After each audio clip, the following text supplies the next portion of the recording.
Lu kan? Belum. Belum. Lu kan gue ketemu lu kalau nggak salah 2000 kurang lebih ya. Ya 2000 sekian lah. 2015-an Lupa gua. lah. 2016 awal kali. 2015 awal ya. 2 tahunan lah kalau nggak salah.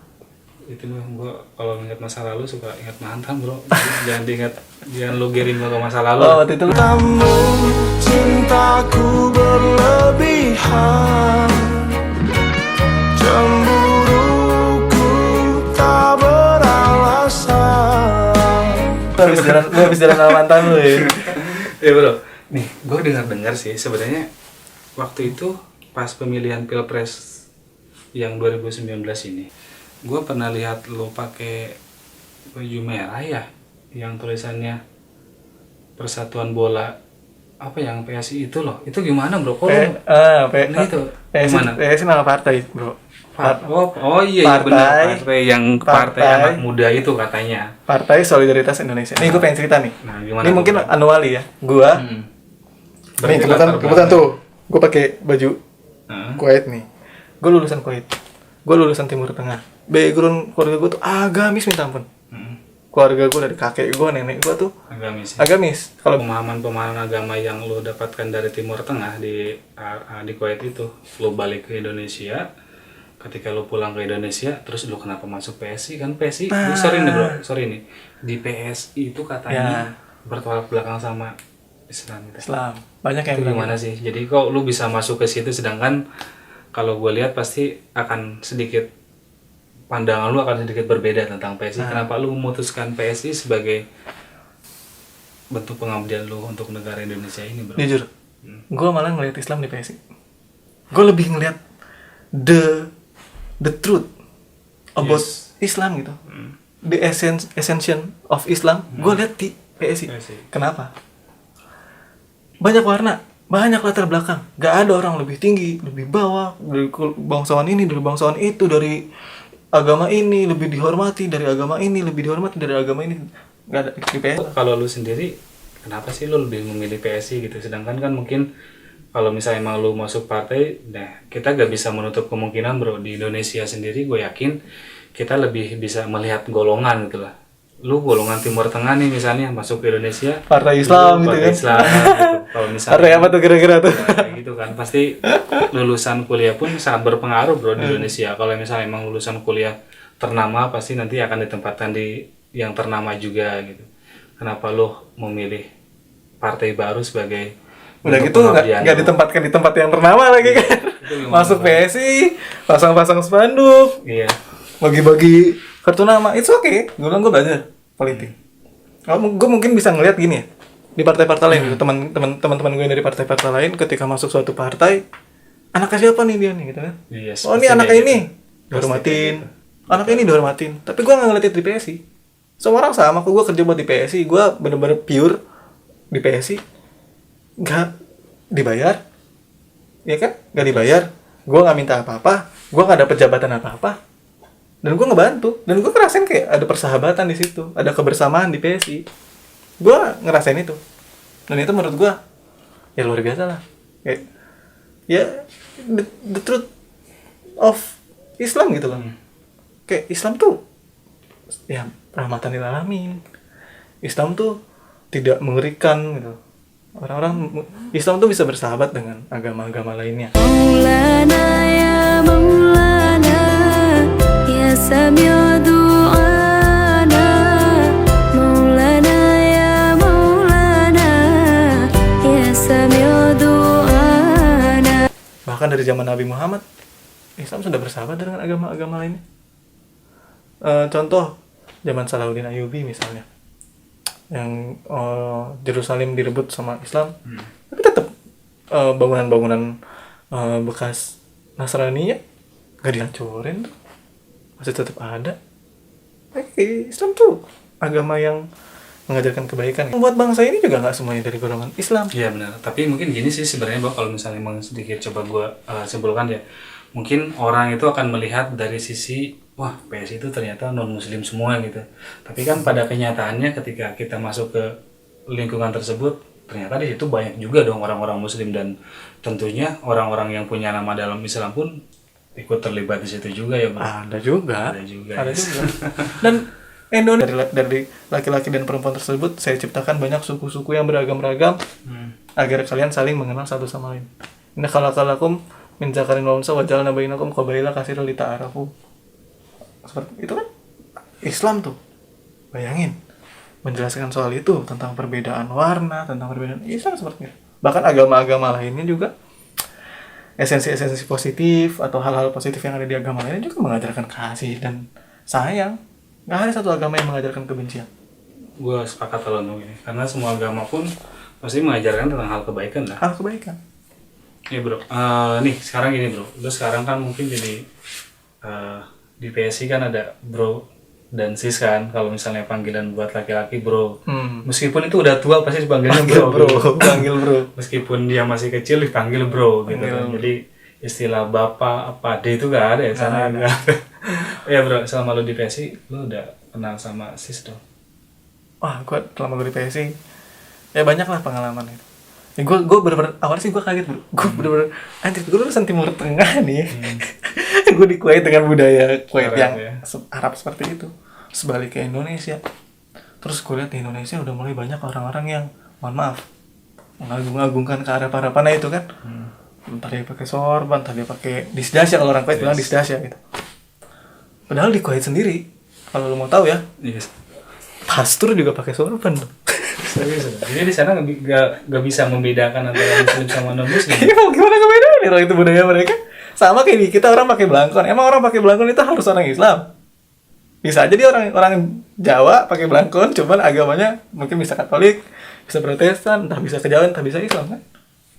Sorban itu pakaian budaya gitu. Nggak ada sangkut pautnya dengan agama kalau menurut gue itu. Nah, ketika gue balik ke Indonesia gitu, gue ngeliat ada hal-hal kayak gitu yang meresahkan buat gue. Aduh, kok Indonesia udah mulai kayak gini ya? Itu bener, cepet banget. Itu cepet bro. Gue setahun, 2 tahun, 3 tahun, 4 tahun pas gue balik udah mulai ada perubahan tuh. Orang yang dibilang hijrah, anti kafir. Tuh gue bilang, wah ini apa nih, gila. Gue yang pernah ngerasain tinggal di Timur Tengah gak begini-gini banget. Kok di Indonesia bisa ekstrim banget, gue bilang. Ngeri Indonesia. Ngeri. Nah, dari situ gue ngeliat PSI hadir gitu dengan slogannya yang paling memancing gue untuk gabung, dengan slogannya PSI anti intoleransi. Gue masih berpikir positif buat teman-teman yang gue kenal di PSI. Yang gue lihat dari mereka tuh, mereka pure ikhlas untuk ngebangun gitu. Seakan-akan itu adalah tugas negara yang dimana mereka harus ikhlas untuk berjuang untuk PSI tanpa dibayar. Nggak ada tuh misalnya bagi-bagi proyek dong.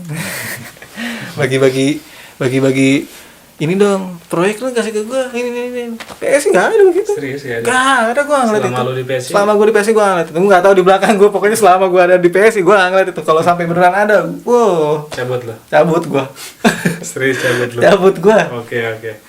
Mungkin tunggu kejutan aja.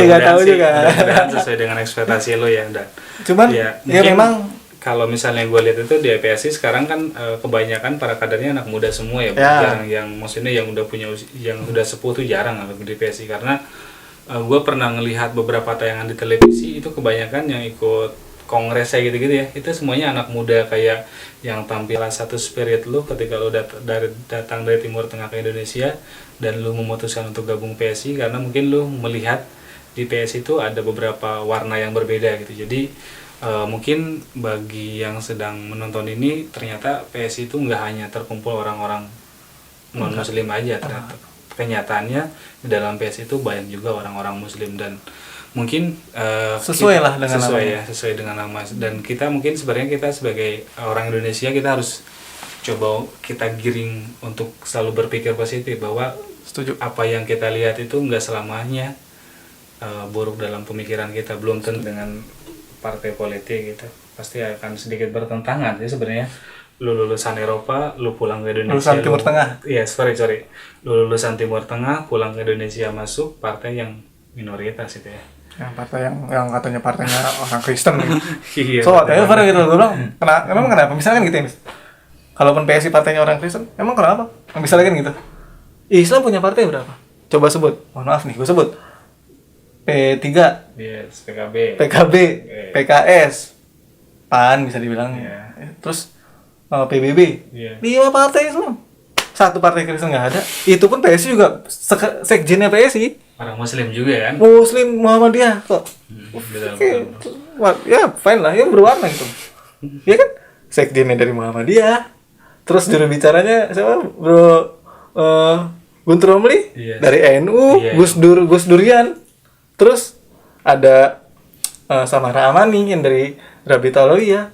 Terus ada yang dari Katolik terkenal misalnya siapa gitu. Kalau di kita ini di Tangerang Selatan Aji Bromo Kusumo. Terus Sisrida, Bro Alex itu kan dari umat Katolik kan, itu jago-jagoan itu, jago-jagoan semua itu. Gue berhubungan baik lah sama beliau-beliau itu. Gue bilang wah gila, ternyata masih ada gitu loh. Kayak gue masih, jadi kayak gue punya semangat bro. Di PS itu gue ngeliat masih ada ya politikus yang bener-bener sampai segitunya gitu loh buat ngeliatin anggaran ini pangkas ini nggak bener nih anggarannya nih. Terus yang kasus Cipecang tuh datang ke Cipecang, dia gimana dia datang ke Cipecang, dia tentang tuh pembangunan. Wah, bener-bener masih ada loh, keren loh. Partai-partai lain kemana? Partai-partai lain kemana? Lagi tidur bro. Diam aja kan. Segitu nanti kalau diserang bilang apa? Oh partai anti agama. Gampang aja nyerang PSI begitu aja kan, partai Cina. Ya, kalau udah terus-terusan kayak gitu lama-lama masyarakat malah semakin pintar. Iya, Semakin diserang PSI ini. Semakin banyak yang pro juga pasti. Pasti semakin banyak yang pro. Gue mikir gue kayak gitu. Kita ini udah menang. PSI itu menang. Gue bilang PSI menang di partai-partai lain. Kenapa gue bilang kayak gitu? Kader PSI mungkin bisa dibilang 70% anak muda. Jadi range umurnya tuh masih 5 tahun ke depan, 10 tahun ke depan itu masih bisa, Masih punya power yang kuat. masih punya power yang kuat. Sedangkan partai-partai lain sekarang umurnya udah 40-an. 5 tahun ke depan, 10 tahun ke depan juga udah niu udah lampu merah tuh. Udah pusing semua ya, udah berpikirnya kayaknya udah males banget lah kalau udah usia udah di tua. atas 40 gitu bro.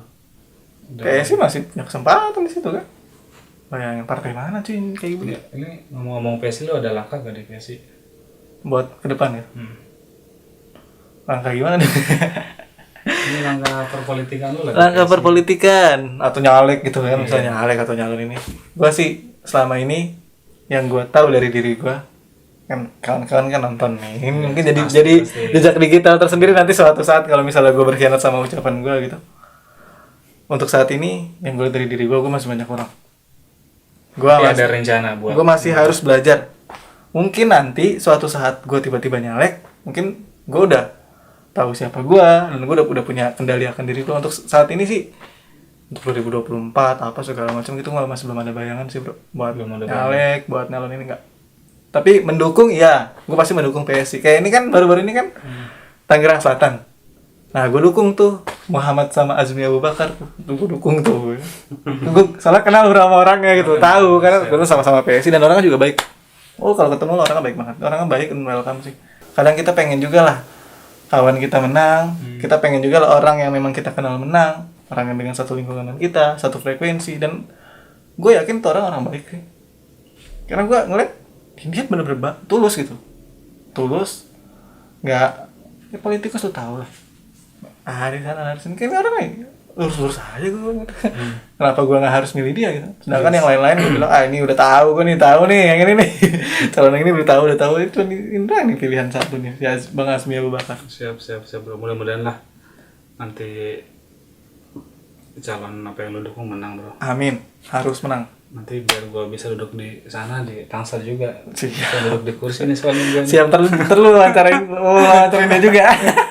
Oke bro, mungkin seru juga sih pembahasan hari ini. Cuman kita kayaknya udah sedikit ngantuk nih. Lu mau gue balikin ke Kuwait lagi apa ke sana, ke Pamulang aja nih? Kalau gue balikin ke Kuwait, gue tinggal gini lu langsung ke sana. Gimana? Tapi kayaknya sih gue lagi kangen berat sama Kuwait, kayak gue boleh deh balik lagi ke sana deh. Kuwait lagi. Balik lagi ke sana deh gue. Teman, jadi teman gue udah pulang ke Kuwait nih. Seru sih pembahasan hari ini karena kita ngebahas tentang perbedaan pendidikan di Indonesia dan pendidikan di Kuwait. Jawab semua kegelisahan yang teman-teman dulu tidak pernah berpikir, dan tadi Bro Obay sudah menjelaskan bagaimana dia sejarah perjalanan dia kuliah di Kuwait dan bagaimana dia cara beradaptasi di Kuwait dan bagaimana dia bisa bersosialisasi dan bagaimana cara pandang Bro Obay tentang Kuwait dan Indonesia itu sangat bermanfaat banget. Semoga teman-teman semua bisa mengambil yang positifnya dan tinggalkan yang negatifnya. Oke, mungkin segitu saja video hari ini, dan nanti buat kedepannya gue akan coba undang beberapa teman-teman gue juga yang bisa gue ajak vlog untuk tentunya pembahasan-pembahasan yang lebih menarik lagi. Oke, tanpa banyak basa-basi, gue juga mau pergi juga ke kamar mandi dulu, tapi oke.